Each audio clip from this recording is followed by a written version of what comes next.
Hey, I'm Jason Fry. Somebody asked me something odd the other day that I thought might actually be kind of fun. They said, can you give us a tour of your workspace slash Star Wars library? I thought, why not? So, okay, here's the nickel tour. This is where I work. It's a standing desk. This is probably like the most expensive thing I own, but I spend 8 to 12 hours a day here, which is more than my bed, so I figured it ought to be comfortable. Computer, all that good stuff. Here's a bunch of Star Wars things I need to catalog, interesting things that happened in, as well as some of my other dorkeries, a interesting book and some Met stuff. But yeah, let me show you around really quickly. This isn't really a reference. There's some pirate stuff from Jupiter Pirates, but no Star Wars workspace is complete without action figures. And here you can see the original Kenner 12 and their modern counterparts in front of them. Something kind of fun, as well as some recent Star Wars toys. Hello, Rebels gang. Some Episode 1 things, and of course some Force Awakens stuff. I can't find a Rey yet, unfortunately, so we'll have to update that. Now, on to the books. Oh wait, more action figures.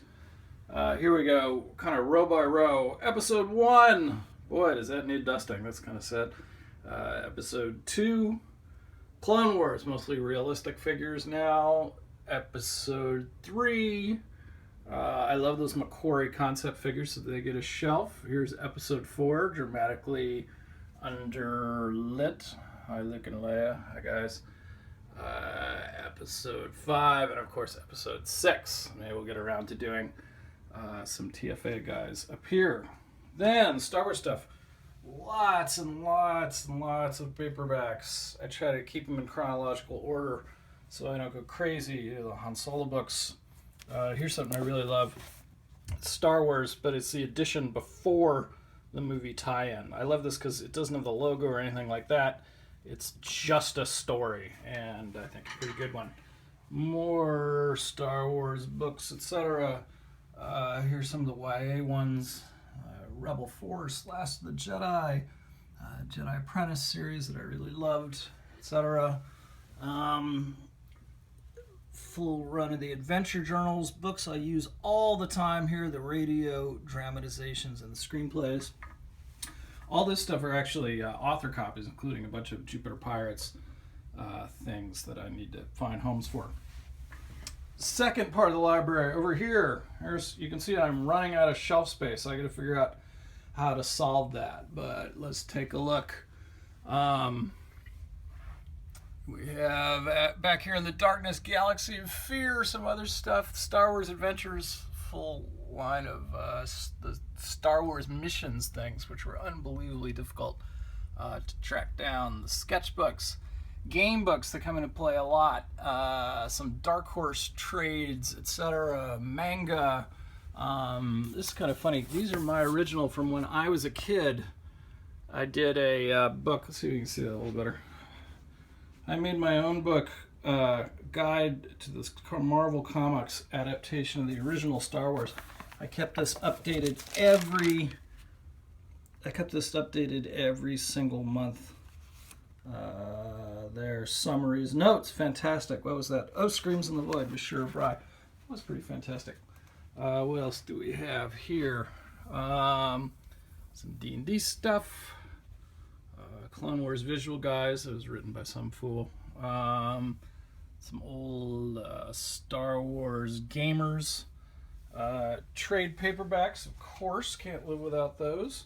I mostly don't do individual comics. There's a lot of old issues there I need to dive into. I do mostly the trades. I find them much easier. Insiders. Lots more Dark Horse stuff, as well as some of the original Marvels. What do we have up here? Let's see. More YA books and Dark Horse digests. Some overflow author books. Bunch of hardbacks in there everywhere. I think these are Jupiter Pirates manuscripts. Who only knows? Maybe we have to maybe I'll look back at those someday. Some more paperbacks. Here are lots of loose papers to refer to. And we get down into some of the role-playing stuff, the essential guides, the encyclopedia, John Rinsler's unbelievably awesome making of trilogy, Sounds of Star Wars, also a really, really fabulous book. More of these. What do we have down here? The Servants of the Empire series, a favorite of mine, obviously. Lots of cool behind-the-scenes stuff in Star Wars 365 Days. And then some of the big art and reference books down here. My copy of The Art of Star Wars is pretty much destroyed because I loved this book to death as a kid and still do. And down here we have all sorts of West End games stuff, as well as Wizards of the Coast things. Let's see. I think that's about it. That should be everything interesting. And always more to come. But where I'm going to put it, I don't know, because, I mean, it's, as you can see, I am pretty much out of room, so we'll have to see what happens, but as long as the galaxy far, far away keeps telling great stories, I'll be there to read them and enjoy them, and I hope you will too. Take care.